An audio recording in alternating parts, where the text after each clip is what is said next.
नमस्कार। प्रदेश की number 1 debate show में आपका बहुत बहुत स्वागत। मैं हूं आपके साथ संतोष गंगवार।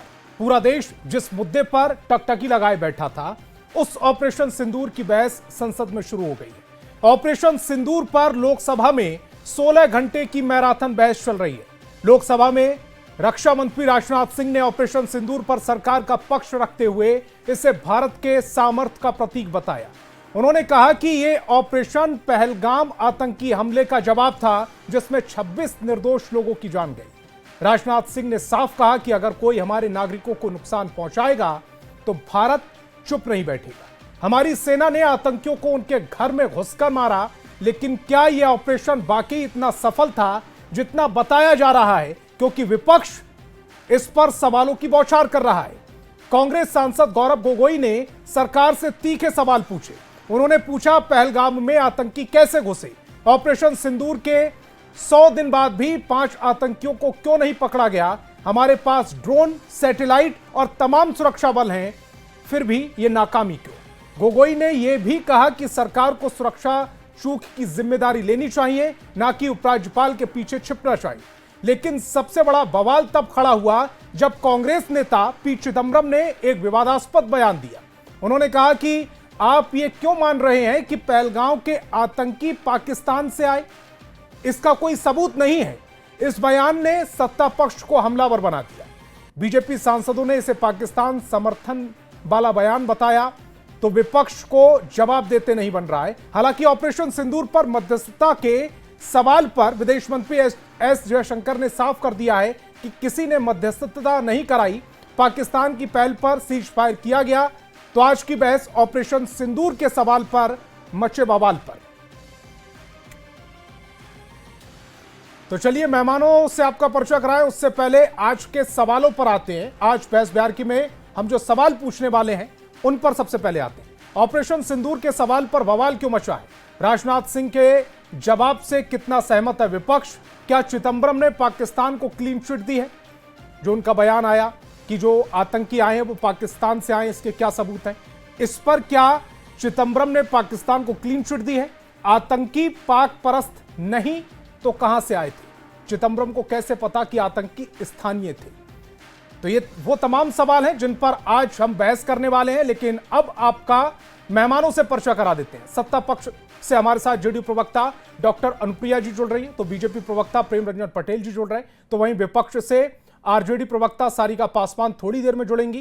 कांग्रेस प्रवक्ता असितनाथ तिवारी जी हमें ज्वाइन कर रहे हैं। सभी मेहमानों का बहुत बहुत स्वागत। मेरा पहला सवाल असितनाथ तिवारी जी आपसे, जो सवाल के जवाब आप तलाश रहे थे, संसद में राजनाथ सिंह और जो हमारे विदेश मंत्री हैं एस जयशंकर, उन्होंने जवाब दिए। क्या आपको आपके सवालों के जवाब मिल पाए? बिल्कुल नहीं मिल पाए संतोष जी, और हमें अपने सेना के शौर्य पर पूरा भरोसा है।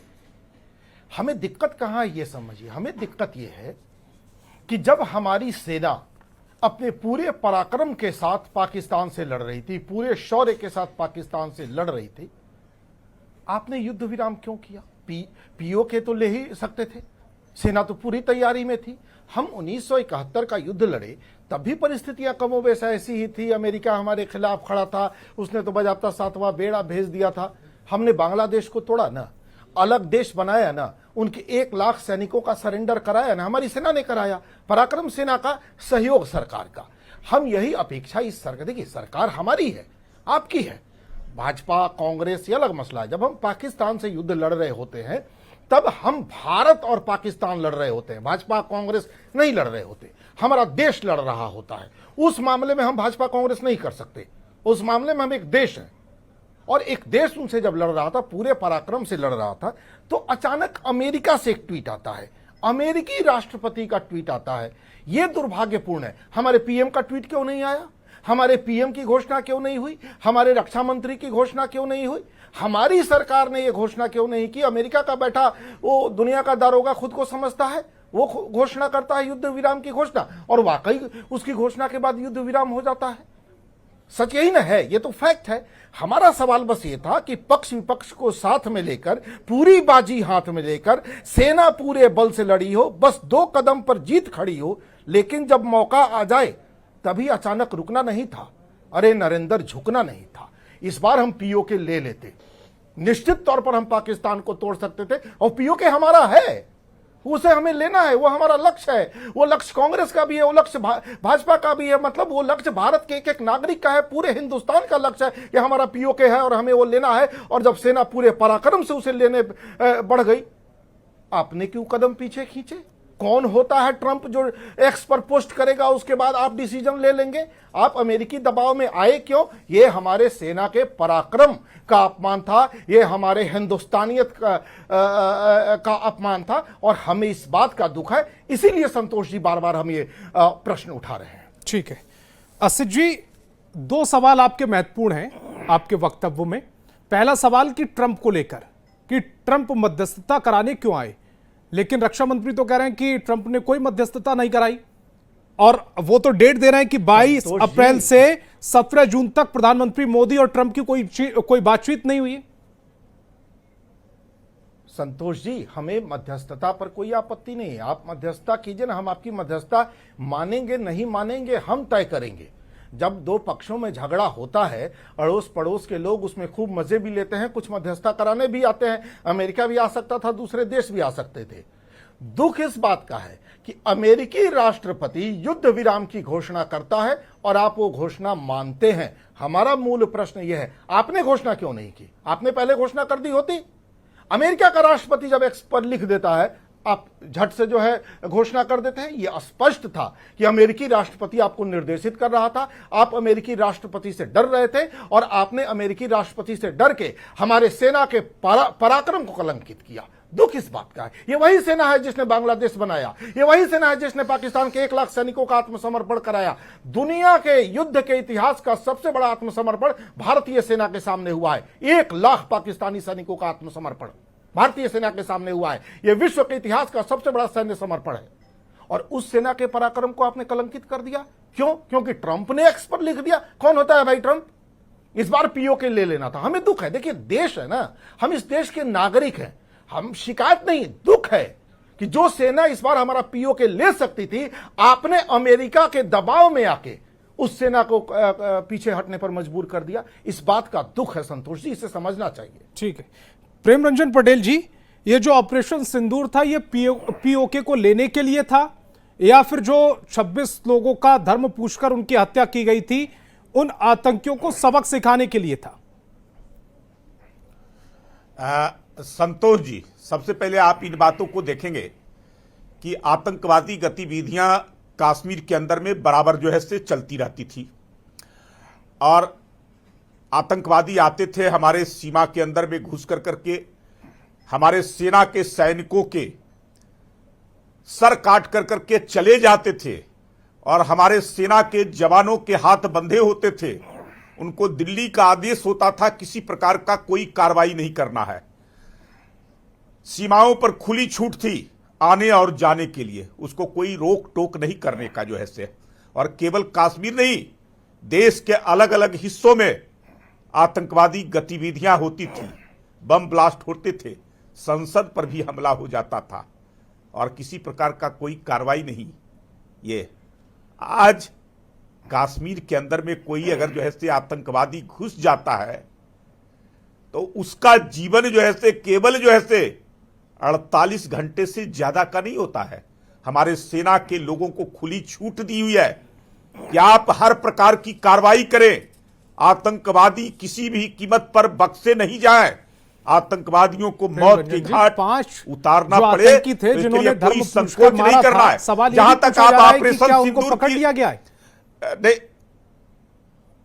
मैं 48 घंटे का अल्टीमेटम दे रहे हैं कि 48 घंटे में हम जिस प्रकार से, ये तो 100 दिन से ज्यादा हो गए।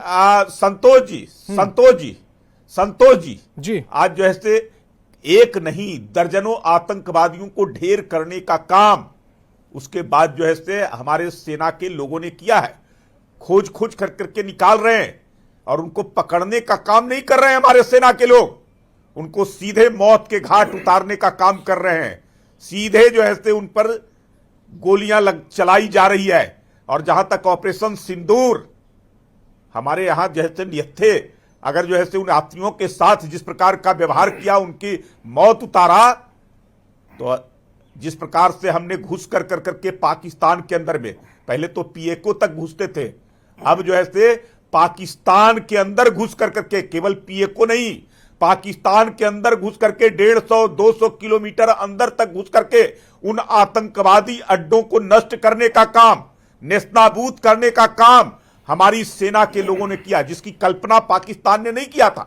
सोचा नहीं था कि इस प्रकार की कार्रवाई भी जो ऐसे हो सकता है, और इस प्रकार की कार्रवाई हमारे सेना के लोगों ने किया और उसने युद्ध किया। तो ऑपरेशन सिंदूर केवल जो ऐसे ये था कि सबक सिखाने का, पाकिस्तान को चेतावनी देने का कि अगर आतंकवादी गतिविधियां इसी प्रकार से जारी रहेगी तो क्या कहा गया है कि ऑपरेशन सिंदूर समाप्त नहीं हुआ है, यह विराम किया गया है।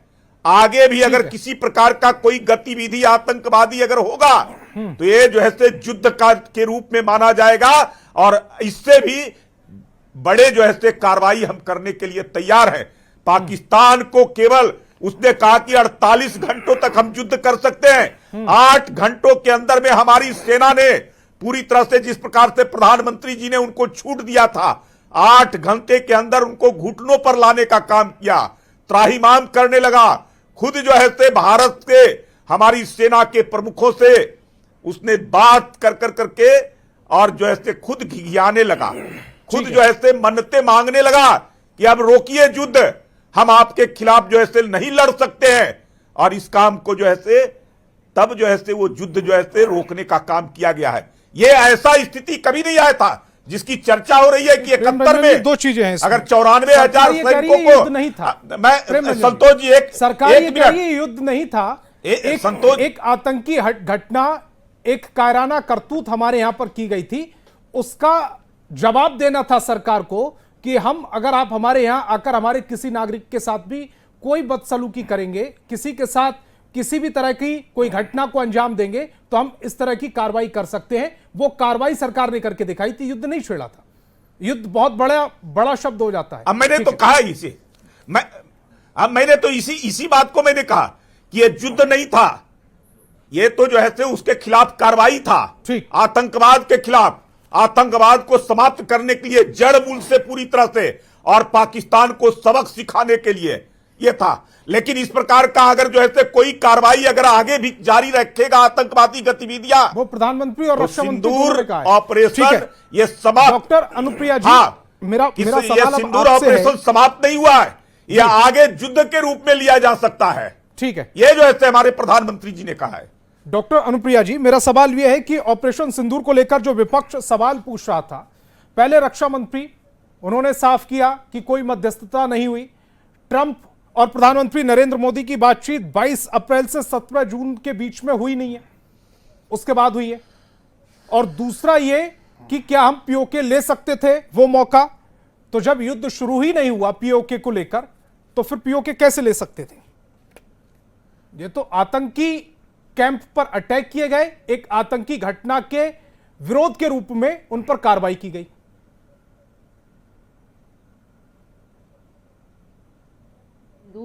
जिस कारणवश से शुरू हुआ ये घटना हम सबके लिए हृदय विदारक था और सभी देशवासियों के लिए चिंता का विषय था, क्योंकि हम उस काल में हैं जहां पे भारत अब उस परिस्थिति में नहीं है कि अपने अगल बगल के देशों के आतंकियों से अपने देश के नागरिकों की जान खोते रहे। कई वर्षों तक हमने अपने मासूम देशवासियों का जान गंवाया है, चुपचाप सरकारें देखी हैं, हाथ पे हाथ धर के बैठे रहे हैं सरकारें। लेकिन अब जिस तरह की लगातार कार्रवाई जो हो रही है, इसने, आज आपने सवाल जो पूछा संतोष जी, ये यही था कि हमने ऑपरेशन सिंदूर इसलिए शुरू किया था कि हम बताना चाहते थे कि इस तरह की कार्रवाई करने वाले आतंकियों को संरक्षण देने वाले लोगों पे कि हम आप उसको संरक्षण देंगे तो हम आपको बिल्कुल भी कतई बर्दाश्त नहीं करेंगे। और सिर्फ ऑपरेशन सिंदूर नहीं चल रहा था संतोष जी, और ऑपरेशन सिंदूर रुका भी नहीं है, जैसा कि हम सभी जानते हैं। चेतावनी दे रखे हैं कि इस तरह की कुकृत्य करने का प्रयास कीजिएगा, हम जवाबी कार्रवाई भी करेंगे और छोड़ेंगे भी नहीं। इसके साथ हमने एक और प्रयास किया। बताओ, प्रधानमंत्री नरेंद्र मोदी जी ने इस देश के तमाम सांसदों को, अलग अलग राजनीतिक दलों को विदेश में, मैं कहते हैं कि विश्व स्तर पे इस बात की मजबूती के साथ रखने का प्रयास किया। एक मत होने का संदेश देने का प्रयास किया कि आतंकवाद का कोई भी देश अगर समझो उसको पनाह देता है तो उसका बहिष्कार करना चाहिए और हमें एक साथ लड़ना होगा, क्योंकि भारत ही नहीं अमेरिका ने भी इसका डंक सहा है। याद होगा आपको किस तरह की कितने लोगों ने जान गंवाया था। लेकिन कांग्रेस के नेता आ जाकर के मंच पे, कई मंचों पे, डिबेट में और सदन में कहते हैं कि हम पीओके ले सकते थे, जब लेना था तब तो आप लिए नहीं, तब तो आप डर के लौट आए। और आज बात करें, आज तो ये मंशा ही नहीं थी, और जब लेना होगा तो जरूर लेंगे। भारत आज उन हाथों में है जहां पे मजबूती से लड़ाई हो सकती है और हम जीत भी हासिल करते हैं। लेकिन एक नैरेटिव देखिए संतोष जी, देश की भूमि पे, विदेश की भूमि पे कांग्रेस के शीर्ष से लेकर के प्रवक्ता तक हमारे देश की सेना पे सवालों पर के कार्यों पर सवाल उठाते हैं। आतिश जी तो यहाँ, आशुतोष तिवारी जी तो यहाँ बड़ाई कर रहे थे, लेकिन क्या इनके नेता कहते हैं नहीं, जहां प्लेटफॉर्म मिलता है वहां जाकर के देश की गरिमा को साथ में यह धूमिल करने का प्रयास करते हैं। हमारी सेना ने अपने पराक्रम को दिखा करके जिस तरह से जवाबी कार्रवाई दी है उसको सराहना चाहिए। अब आप कह रहे थे इसमें कि भाई सीज फायर क्यों रोका गया, बताया भी हमारे रक्षा मंत्री जी ने कि भाई कि इस तरह की कार्रवाई हमने पाकिस्तान के आह्वान पे रोकी है, हमारा किसी भी तरह का दबाव नहीं था और कोई दबाव नहीं है, क्योंकि हमने खुली चुनौती पूरे विश्व स्तर पे दे रखी है कि ऑपरेशन सिंदूर जारी है। क्योंकि इस तरह की कार्रवाई, आपको याद होगा रेलवे प्लेटफॉर्म पे हत्या हो जाना, आतंकवादियों का हमला, कभी स्कूल में, कहीं आप किसी होटल में, कई ऐसी घटनाएं हो, लेकिन कार्रवाई नहीं देखा है। लेकिन जो कार्रवाई हो रही हो और इससे भारत वर्ष के तमाम नागरिकों के मन में अपने सरकार के प्रति जिस तरह के दृढ़ संकल्प देख रहा है, इससे विपक्ष बिल्कुल भी घबराया हुआ है। और ये इस तरह की चीजों में आप सवाल हमसे पूछ रहे हैं, जब इनको कार्रवाई करनी थी तब ये चुप्पी साध रहते थे। लेकिन एक बात समझना होगा कि सदन में इस ऑपरेशन सिंदूर पर चर्चा के साथ साथ में सदन का समय बहुत महत्वपूर्ण होता है। आपको पता है कि एक दिन में 10 करोड़ रुपए खर्च होते हैं। उन करोड़ पैसे के खर्च में देश के तमाम नागरिकों के हितों के सवालों पर जवाब होना है, कई योजनाओं की बात करनी है। लेकिन कांग्रेस के नेता यह चाहते ही नहीं है कि देश प्रगति की ओर जाए और देश के हमारे सेना की भी तारीफ करने से ये चूकते हैं। ये सवाल अपने ही देश के नागरिकों पे, अपने देश के सरकार पे और सेना पे उठाते रहते हैं। ठीक है, अस्सीनाथ तिवारी जी, अब पी चिदम्बरम के उस बयान पर आता हूं मैं। वो कह रहे हैं कि आप ये क्यों मान रहे हैं कि वो जो पाकिस्तानी आए थे, आप क्यों मान रहे हैं कि वे पाकिस्तानी आए थे? इसका कोई सबूत नहीं है। जहां तक हमें पता है वे स्थानीय आतंकवादी हो सकते हैं। ये कैसे पता कि वो स्थानीय आतंकवादी थे और ये कैसे पता कि वो पाकिस्तानी नहीं थे? हाँ, बताता हूं। हो सकता है, ये नहीं कि श्योर, हो सकता है। अब आप लोग लाख प्रयास कीजिए, लेकिन हो सकता ही होता है। उस शब्द का दूसरा मतलब नहीं होता है। अब तीनों का बारी बारी से जवाब देता हूं। प्रेम रंजन पटेल जी ने कहा कि संसद पर भी हमला हो जाता था। बिल्कुल होता था सर। वाजपेयी जी प्रधानमंत्री थे, एनडीए की सरकार थी, संसद पर हमला हुआ था। कौन दोषी है? कांग्रेस। करगिल में घुसपैठ हो जाती थी, सेना, भारतीय सेना की पोस्ट पर पाकिस्तान का कब्जा हो गया था, वाजपेयी जी प्रधानमंत्री थे, उसके लिए भी कांग्रेस दोषी मान ली जाए। फिर वाजपेयी जी बेकार आदमी थे, उनको प्रधानमंत्री तब नहीं होना था जब जिम्मेदारी नहीं थी। उनके शासनकाल में संसद पर हमला और जिम्मेदार कांग्रेस मानी जाए तो काहे का प्रधानमंत्री थे? वो नहीं रहते। ये सब आपके शासनकाल में हुआ। पठानकोट में हमला हुआ, मोदी जी के शासनकाल में हुआ। पुलवामा में आज भी मोदी जी संदिग्ध हैं, पुलवामा कांड में आज भी संदिग्ध हैं, देश उन्हें संदिग्ध ही मानता है पुलवामा कांड में। ये सब आपकी सरकारों की देन है। भारत पर संसद पर हमला, करगिल घुसपैठ, पठानकोट, पुलवामा और हालिया ये घटना, ये भाजपा सरकारों की देन है इस देश को। यही सच्चाई है। तो पहली बात तो ये। अब दूसरी बात जो अनुप्रिया जी कह रही थे, सरकार पर सवाल उठाना, सेना पर सवाल उठाना नहीं होता। उन्होंने नाम के आगे डॉक्टर लगा रखा है, पीएचडी किया है, तो मुझसे ज्यादा पढ़ी लिखी है, इस बात को समझ रही होंगे। सरकार पर सवाल उठाना, सेना पर सवाल उठाना नहीं होता है। सरकार और सेना अलग अलग चीज है। सरकार की आलोचना देश की आलोचना नहीं होती है। सरकार अलग चीज है, देश अलग चीज है। सरकारें बदलती रहती हैं, देश नहीं बदलता है। तो सरकार की आलोचना, मोदी ने घुटने टेक दिए, इसमें सेना के शौर्य पर सवाल कहां से उठ गया जी? ये तो मोदी की कायरता साबित होती है कि अमेरिका का एक पोस्ट आता है और मारे डर के आदमी घुटने टेक गया। हाँ हुजूर, माई बाप आपका आदेश मान लिया भाई, जो युद्ध विराम करो, युद्ध विराम करो। काहे भैया? ट्रंप चाचा बोल दिए युद्ध विराम करो, भागे मैदान छोड़ के। सेना किसको, सेना तो सरकार का आदेश मानती है ना, मानेगी, अनुशासन है, उसको मानना भी चाहिए। ये बात तो हम भी कहेंगे। तो ये सेना के शौर्य पर सवाल उठाना नहीं है, ये मोदी की कायरता को साबित करना है। और संसद से लेकर पठानकोट तक हिंदुस्तान को जो घाव, जो जख्म दिए, वो एनडीए की सरकारों ने दिए, वाजपेयी जी ने दिए, मोदी जी ने दिए। अब बात क्यों हो सकता है शब्द आया। इस देश में आईएसआई भी था जिसकी कमर हमने तोड़ी थी, और आईएसआई इस देश में पाकिस्तान की सह पर और अन्य भी कुछ देश की सह पर उनसे फंड लेकर आतंकवाद को बढ़ावा दे रहा था। हर बार घुसपैठ ही नहीं होती है, हमारे दुश्मन यहां भी पलते हैं, आरएसएस के कैंप में भी पलते हैं, आईएसआई की कैंप में भी पलते हैं। इसलिए यह आशंका जताई जा रही है कि वहां भी निगरानी रखिए, वहां भी ध्यान दीजिए। आरएसएस के कैंप से कितने आतंकी उधर भी ध्यान दीजिए, वो भी चिन्हित किया गया है, कितने आतंकियों को जानते हो आप?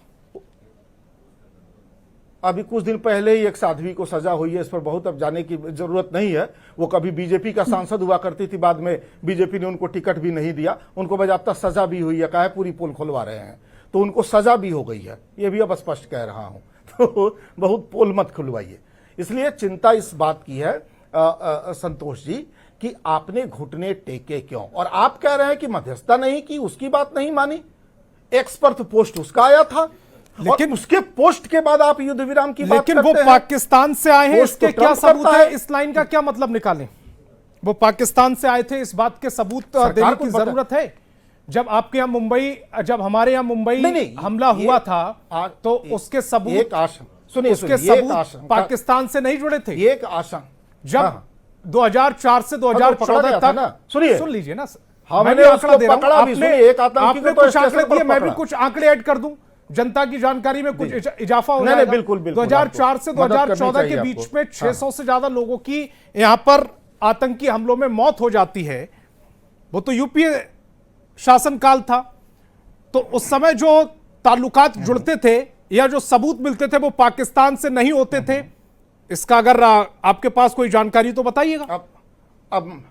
अब मैं आपको बता रहा हूं, हमारे शासनकाल में जितने आतंकी पकड़े गए सबको फांसी की सजा हुई है, बक्सा कोई नहीं गया है।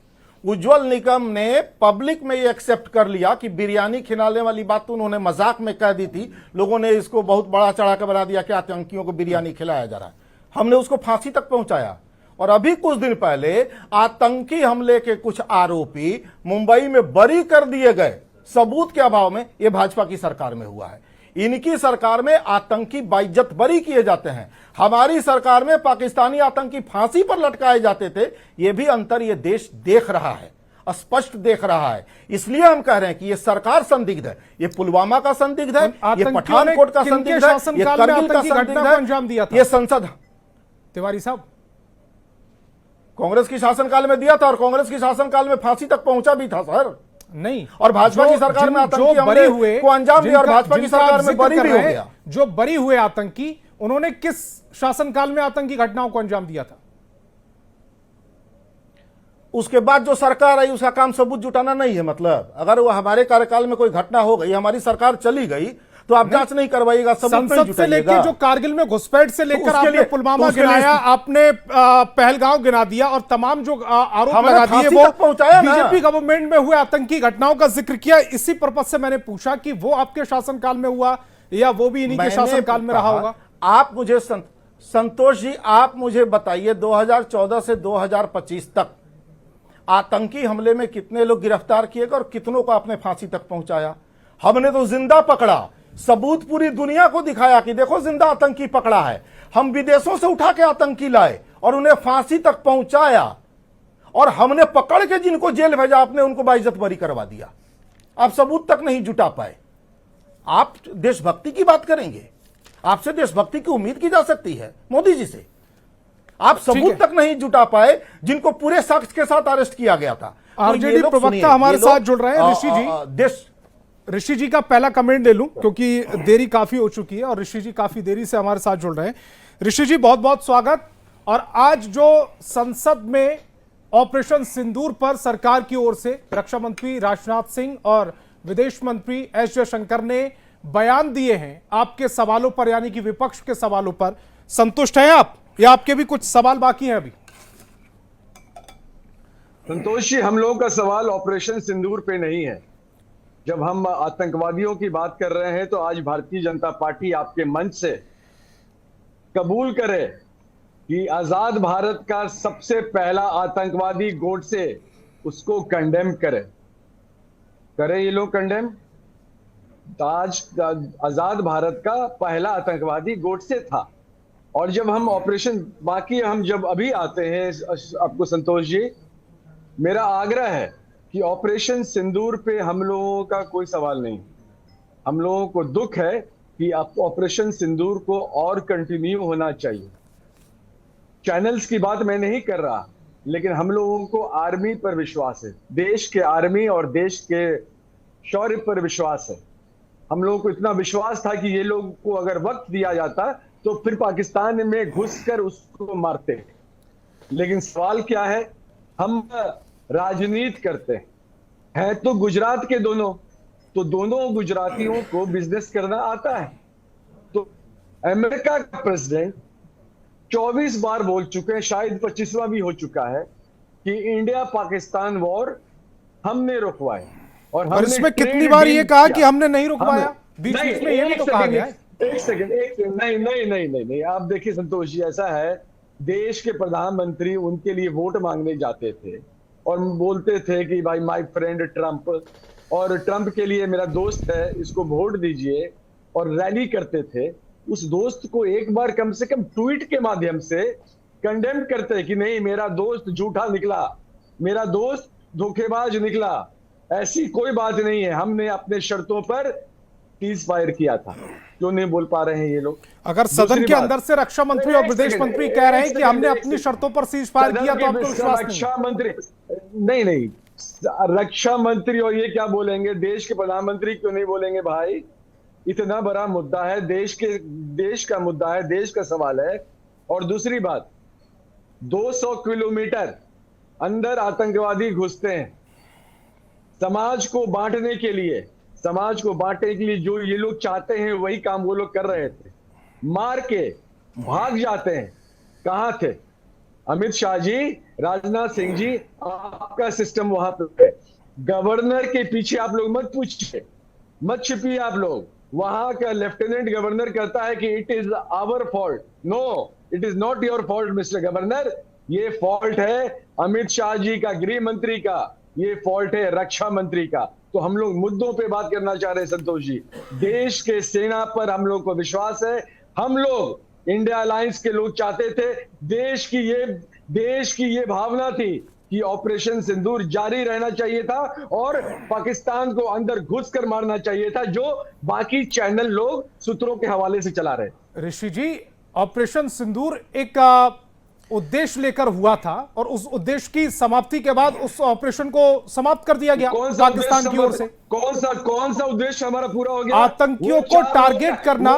जिन आतंकियों ने धर्म पूछकर मारा था, उन्हें ये बताकर मारना कि भारतीय सेना आ गई आपके देश के अंदर, यही उद्देश्य लेकर ऑपरेशन सिंदूर शुरू किया गया था। संतोष जी, मेरा आपसे एक ही आग्रह है, देश के सुरक्षा को लेकर इतनी हल्की बातें नहीं होनी चाहिए। हम जब यहां पर बैठे हुए हैं, सीरियस लोग यहां बैठे हुए हैं। प्रेमचंद जी को मैं देख रहा हूं, जो खुद एमएलए रह चुके हैं, इतने सीनियर व्यक्ति हैं ये। और जब हम देश की सुरक्षा की बात करें तो 4 जो आतंकी मार के गए और जो चाहते थे कि देश में, समाज में धर्म के नाम पर बंटवारा हो, वो चीज वो करना चाहते थे। कहां है वो 4 आतंकी? प्रेमरंजन जी जवाब दीजिएगा। यही नहीं, एक सेकंड, प्रेमरंजन जी को बहुत जवाब देना है। ये जो जांच रिपोर्ट हो रहा था, जो 2 साल पहले, 4 साल पहले आतंकवादी घटना हुई थी, सतपाल मलिक जो भारतीय जनता पार्टी के अपॉइंटेड गवर्नर थे, उनके जो सवाल थे, जांच रिपोर्ट का क्या हुआ? कुछ नहीं, किसी को नहीं पता है। आप तो उस समय तो बहुत बोलते हैं कि हमने स्ट्राइक किया, ये किया, वो किया, लेकिन वो 40 टन जो आरडीएक्स था देश के अंदर कैसे आया, कश्मीर में कैसे घुस रहा था, वो जांच रिपोर्ट का क्या हुआ? कुछ नहीं। हम बात करेंगे कुछ, और ये लोग जो भारतीय जनता पार्टी के लोग आ जाएंगे इंडिया अलायंस पे कि ये लोग तो भाई चाहते हैं कि ज्यादा मजबूत हो, पाकिस्तान की बात करते हैं, ये बात करते हैं। अरे हम तो देश की बात करते हैं हमेशा। हम लोगों का इतिहास रहा है, देश के लिए इतिहास रहा है, और आपका इतिहास गोल्ड से रहा है। आज इस मंच से बोलिए गोल्ड से मुर्दाबाद। देश का पहला आतंकवादी था वो। जवाब ले ले सर। प्रेम रंजन जी जवाब दीजिएगा। Please please please. Santosh ji, सबसे पहले तो सबको पता है आतंकवाद कहां से और कैसे जो है से देश के अंदर में ये चलता है गतिविधियां। कितने ट्रेनिंग सेंटर है, कितने जो है से उनको प्रशिक्षण करने का काम कर करके और देश के अंदर में भेजा जाता है, तो फिर अमित शाह जी क्या मालूम कर रहे है। हैं? जिस प्रकार का मैं चुपचाप सुन रहा था ऋषि जी, मैं चुपचाप सुन रहा था, मैं आपकी बातों को सुन रहा था, मैंने कोई आपका काट नहीं किया। मैं कम से कम बोलता हूं तो कम से कम आप भी धैर्य रखिए, सुनने का धैर्य रखिए। मैंने कहा कि आज जो ऐसे जिस प्रकार से चिदंबरम ने और जिस प्रकार के जो ऐसे बात किया है, ये पूरी तरह से जो ऐसे पाकिस्तान के समर्थन में, या कह सकते हैं कि पाकिस्तान की भाषा बोल रहे हैं। क्या आप बताइए, आतंकवादी जो है देश के अंदर के थे या बाहर के थे? अगर 9 आतंकवादी अड्डों को हमारी सेना के लोगों ने एयर स्ट्राइक और सर्जिकल स्ट्राइक के माध्यम से उसको नष्ट करने का काम, 200 से ज्यादा आतंकवादियों को उनको मौत के घाट उतारने का काम अगर करता है, तो इस पर प्रश्न चिन्ह उठाने का काम ये विपक्ष के लोग करते हैं। विपक्ष के लोगों को जो है देश के सेनाओं के शौर्य पर, उनके पराक्रम पर ये गर्व नहीं होता है, लेकिन इनको चिंता होती है कि पाकिस्तान के साथ कैसे जो है जिन 5 आतंकियों ने इस पूरी घटना को अंजाम दिया, जिसकी वजह से ये ऑपरेशन शुरू हुआ, उन 5 आतंकियों का क्या हुआ? आपने 100 से ज्यादा आतंकी मारे हैं, उसके बाद इसका आप दावा कर रहे हैं उन 100 आतंकियों में क्या वो 5 आतंकी शामिल हैं? ये सवाल पूछा जा रहा है सदन से लेकर ऋषि जी के माध्यम से, और असितनाथ तिवारी जी ने भी सबसे पहले यही सवाल पूछा था जी। मैंने वो कहा कि जब से वो गतिविधियां, जब आतंकवाद की गतिविधि हुई, वो घटना हुई पहलगांव की घटना के बाद आप देखेंगे दर्जन भर से ज्यादा वैसे आतंकवादियों को, खूंखार आतंकवादियों को, जिसको मौत के घाट उतारने के हमारे सेना के लोगों ने करने का काम किया है। कोई आतंकवादी जो है बच ना पाए, यह हमारी सेना की पराक्रम है। उन आतंकवादियों को खोज खोज करके निकालना, ढूंढ कर करके और उसको सीधे जो है उड़ा देना। उनको ना है कि हम बिरयानी खिलाएंगे, उनको जो है कसाब जी कहेंगे, उनको जेल के अंदर में बंद करके मेहमानबाजी करेंगे।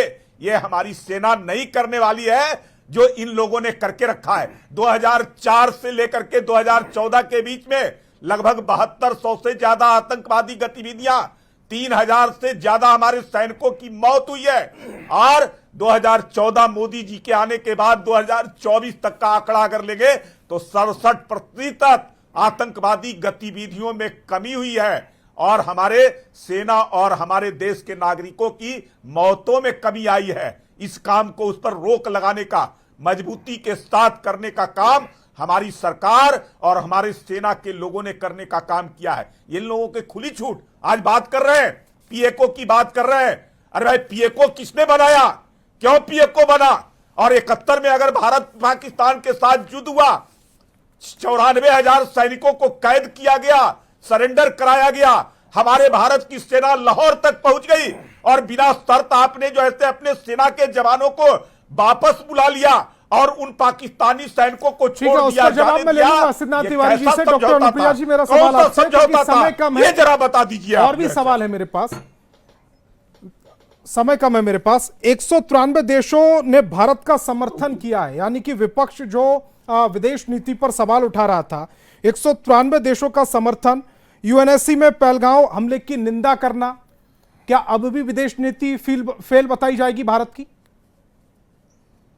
मैंने अपने वक्तव्य में इन बातों का जिक्र किया संतोष जी। मैंने कहा कि सिर्फ ऑपरेशन सिंदूर नहीं चल रहा था, साथ ही एक पहल भी चल रही थी कि हम विश्व स्तर पे आतंकवाद के खिलाफ एकजुटता लाएं, और तमाम राजनीतिक दलों को मौका दिया अगर सिर्फ एनडीए के साथ ही जाते तो शायद यही कांग्रेस के प्रवक्ता बोलते रहते हैं और आरजेडी के लोग बोलते रहते हैं कि देखिए ये लोग चाय बिस्किट पे गए हैं, जैसा कि इनका नेचर है। गए भी जरूर थे और उन्होंने विरोध भी जताया था कि भाई नहीं नहीं कुछ हुआ नहीं। जबकि हमने देखा कि विश्व स्तर पे एक कार्रवाई शुरू हुई है, एक बातचीत शुरू हुई है, जो कि बहुत पहले करना था। जो लंबे समय तक कांग्रेस का शासनकाल था, जो कांग्रेस नतमस्तक थी आतंकवादियों के समक्ष और किसी तरह कार्रवाई नहीं करती थी, तो ये अपनी कार्रवाई तो कभी किए नहीं। अब जब कार्रवाई होती है उस पर सवाल भी उठाते हैं। कांग्रेस के प्रवक्ता कह रहे थे कि भाई आप शौर्य पे सवाल उठाना, मतलब प्रधानमंत्री जी की बात करना या देश की बात करना या बाहर में जाकर विदेश में जाकर के देश की बात करना, ये सरकार पे हमला नहीं होता है। लेकिन आप समझिए, सरकार पे नहीं, आप देश की साख को कमजोर करते हैं, आप देश को ही कमजोर करते हैं। अब हम तो सरकार की बात ही नहीं कर रहे थे, हमने कहा कि आप विदेश सुनते हैं, जानते हैं कि देश की धरती पे जनता जो है आपको सुनती नहीं है, मान चुकी है कि आप निकम्मे हैं, आपने कभी कार्रवाई नहीं की। आज आप पीओके को लेने की बात कर रहे थे, जब आपको मौका मिला तो आपने लिया नहीं। आप जब फेलियर हो गए और जब आपके पास कोई कार्रवाई नहीं बची, कोई जगह नहीं बचा, कोई प्लेटफॉर्म नहीं बचा, तो आप जाते हैं विदेश की धरती पे, वहां कहते हैं कि भाई देश के बारे में आप गलत बातें करते हैं। तो आपकी मंशा पूरी देश की जनता जानती है। और तिवारी जी ने बहुत अच्छे से कह दिया कि घटना इन चिन्हित घटनाओं की बात की, लेकिन ताज होटल जो है मुंबई में, उसकी घटना की बात नहीं की कि किस तरह की घटना हुई थी, कितने लोगों ने जान गंवाया, कितने सड़कों पे लोगों ने जान गंवाया। आपने बताया संतोष जी कि 2004 से 2014 तक 600 लोगों ने, Jaipur blast, Mumbai blast, Bangalore blast, तमाम ब्लास्ट। वो वैसे वो समय यह था संतोष जी कि जब हम अपने ही राज्य में या हम किसी देश के किसी कोने में घूमने नहीं जाते थे, कब कहां कौन किसकी मृत्यु हो जाएगी, कौन इस आतंकवादियों के हमले के शिकार हो जाएगा, किसी भी तरह की एक डर खौफ का माहौल था। आप तो ये देखिए कि भाई हमारी सरकार की, हमारी सेना ने कार्रवाई में पाक एयरवेज पे भी हमला किया। आपने देखा ऑपरेशन सिंदूर के दौरान में हमने अपने देश में जिस तरह से पाकिस्तान, अगर ये पाकिस्तानी नहीं होते तो पाकिस्तानी के रूप से कार्रवाई क्यों होती, वो उस तरह की बात करते कहते भाई हमारा कोई संरक्षण नहीं है, जबकि हमारा इतिहास गवाह है और लगातार रहा है कि जैसे आतंकवादी हमलों का जो सरगना होता है वो पाकिस्तान की तरफ से होता है। और हमने कुछ ऐसे भी फुटेज देखे, ऐसी भी घटनाएं देखी विदेश की नीति में, जहां पे पाकिस्तान के एम्बेसडर किस तरह की हरकत कर रहे हैं, उनके बॉडी लैंग्वेज कैसे थे, वो कह रहे थे कि आपने फुटेज देखा, गला काट देंगे, हम मार देंगे। तो ये साइन है कि पाकिस्तान उसको संरक्षण देता है। लेकिन पाकिस्तान के खिलाफ कार्रवाई क्या कभी कांग्रेस ने की है? नहीं। कहते हैं हमने आतंकवादियों को पकड़ लिया, हमने सजा दिया, खिलाया पिलाया, सजा दिया, लेकिन क्या किया? क्या आपने विश्व स्तर पर लड़ाई की? क्या आपने पाकिस्तान को सीधे उंगली दिखाया, आंख दिखाया? नहीं, क्योंकि आपके लिए कई बार राजनीति महत्वपूर्ण होती है, देश की जनता महत्वपूर्ण नहीं होती है। ठीक है, सिद्धार्थ तिवारी जी, अनुप्रिया जी के सवालों का जवाब तो दीजिएगा। शशिर थरूर ने सरकार से सवाल पूछने से मना कर दिया। देखिए, अनुप्रिया जी के सवालों का जवाब कर रहे हैं, पाकिस्तान को आंख दिखाने की हिम्मत नहीं जुटाई। हम तो इतने डरे हुए लोग थे, इतने डरे हुए कि हमें डरा हुआ देख के पाकिस्तान के 94,000 सैनिक आके सरेंडर कर गए ना।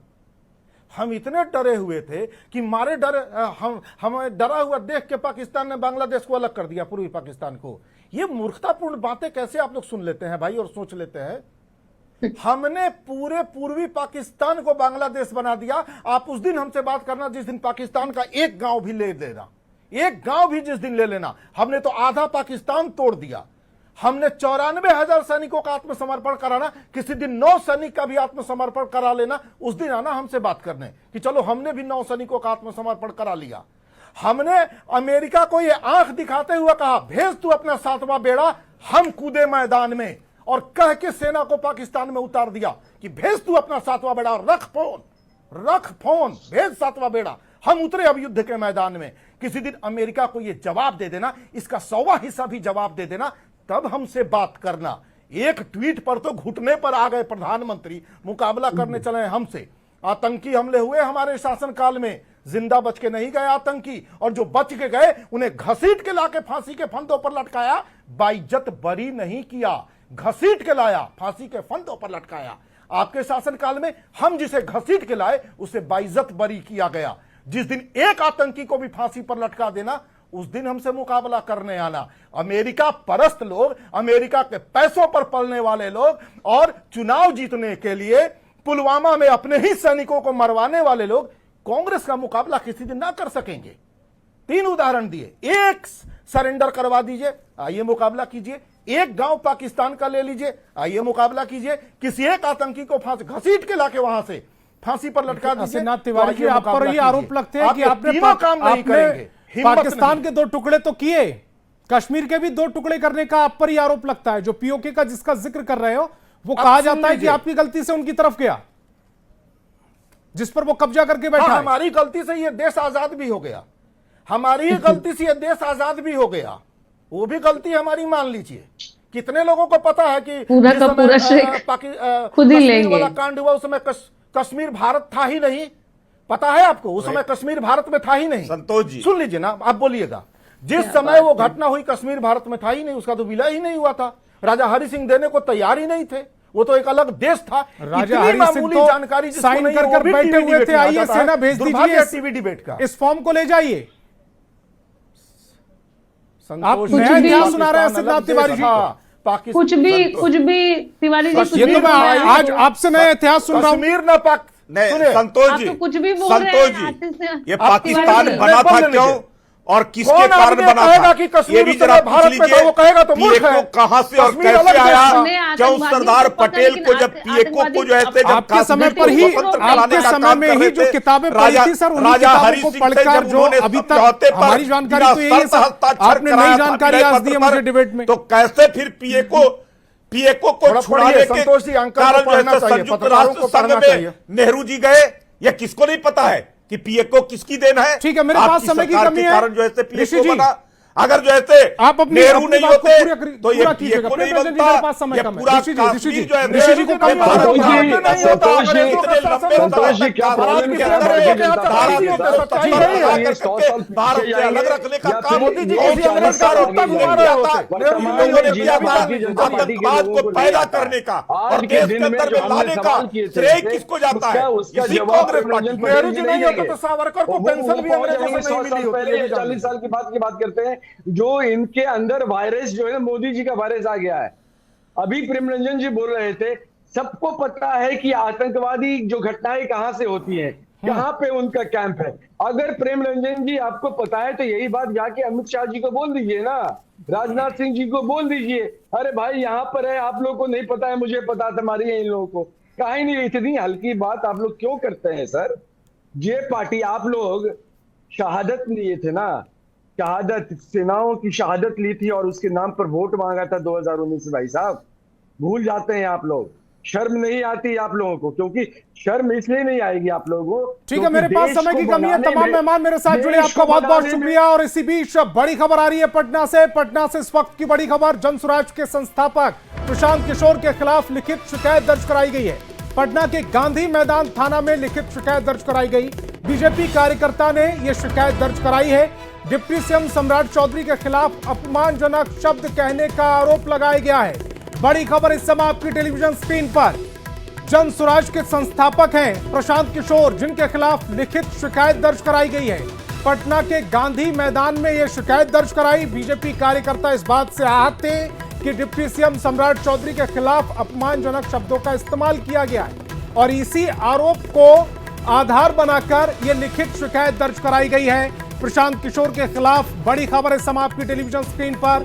जन स्वराज के संस्थापक हैं प्रशांत किशोर, जिनके खिलाफ पटना के गांधी मैदान थाना क्षेत्र में यह शिकायत दर्ज कराई गई है।